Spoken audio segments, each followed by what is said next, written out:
که چیرې د خېټې چینجي لرئ او یا د معدې زخم لرئ، په دې اسانه طریقه کولی شئ د خېټې چینجي او یا د معدې زخم له منځه یوسئ.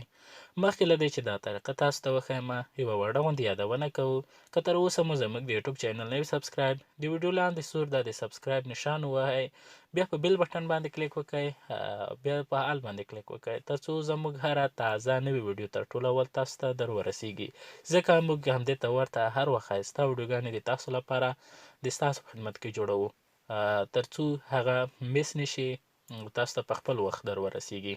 ادرک چې ځینې خلک څوک ورته زنجبیل وایي، خو دا ادرک په بازار کې موندل کیږي. دا راواخلئ، یو څو دانې راواخلئ، بیا یې قلی قلی کړئ چې میده شي. میده کولو وروسته یې بیا نیم ګیلاس اوبو ته واچوئ. دا اوبو کې د یو د جوش کولو لوښي ته واچوئ. کله چې یو لوښی په اور کېږدئ، ته یې نیم ګیلاس اوبه ور اچوئ، بیا دې ته متوسط اندازه سره ادرک ور اچوئ چې قلی شوی وي. نو بیا یې په اور کېږدئ چې جوش شي، ښه یې وخوټوئ. چې ښه جوش شو، د جوش کولو وروسته دا اوبه یخې کړئ، بیا یو بوتل کې وساتئ. بیا یې کله چې وساتلې، هر سهار یې په نهاره یو څه وخت لپاره استعمال کړئ.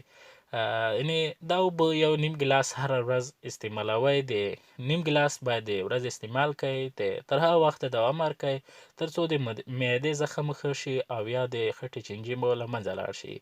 یعنې د نیم ګیلاس اوبو ته مو چې څومره ادرک ور اچولی و، دا د یو وخت لپاره دی. د زیات وختونو لپاره کولی شئ بیا هم جوړ کړئ، بیا هم جوړ کړئ، تر هغه وخته دوام ورکړئ چې د خټې چینجي او معدې زخم له منځه لاړ شي. نو هیله کوم چې ویډیو مو خوښه شوې وي. که خوښه مې وي، لایک یې کړئ، که کومه پوښتنه لرئ کمنټ یې کړئ، او دا ویډیو د نورو پښتنو ملګرو سره هم شیر کړئ.